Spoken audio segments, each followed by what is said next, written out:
Hi, my name is Cameron, and the three time periods that I chose for my video is the earliest art period, the classical period, and the Renaissance.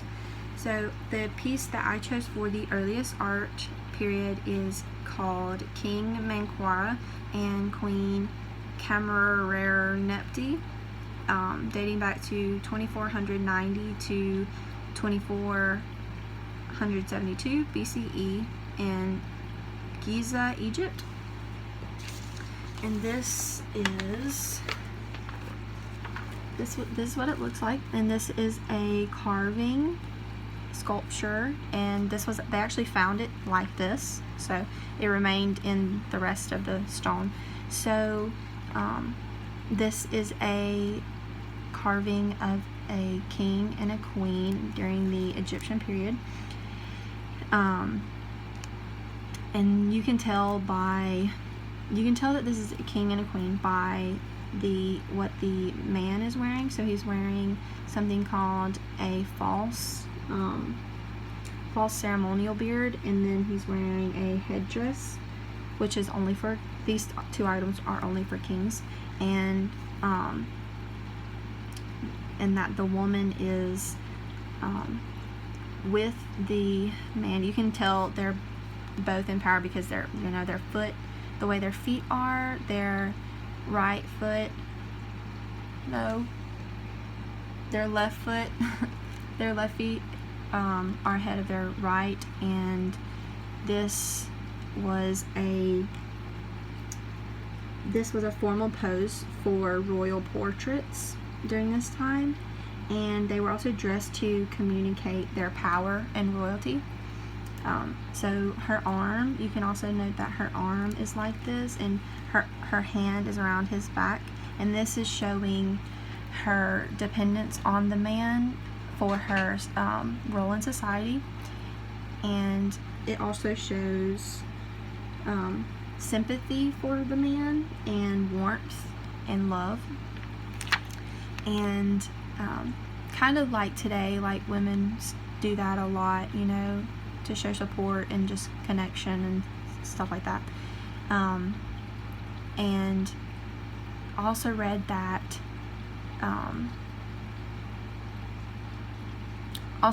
the man can do this too, and that would just mean that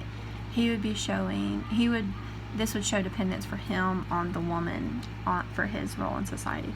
And you can tell that the man is carved like in front of the woman, just the way it's like carved, like his shoulder is kind of in front of her. And so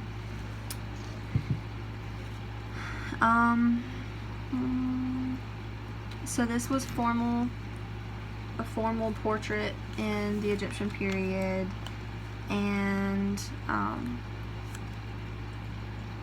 the king is always on the viewer's left, so the king would be on the right, or whoever's on the right is showing the place of honor in Egyptian representations.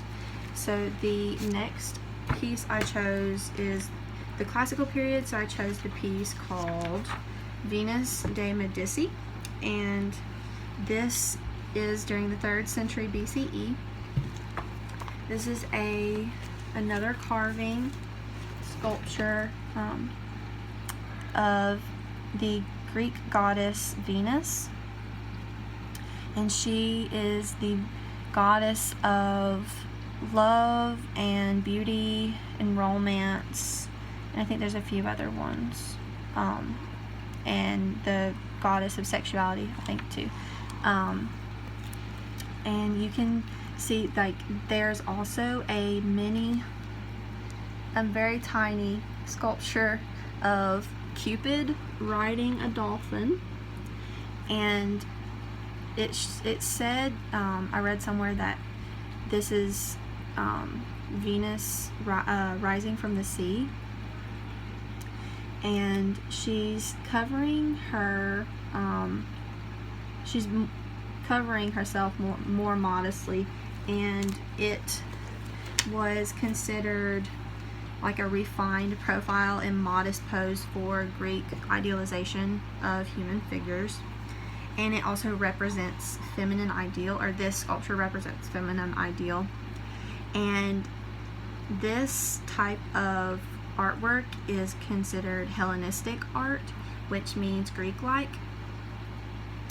And so she's arising from the sea, and she's like a big sculpture, and it's like a life-size statue of Venus.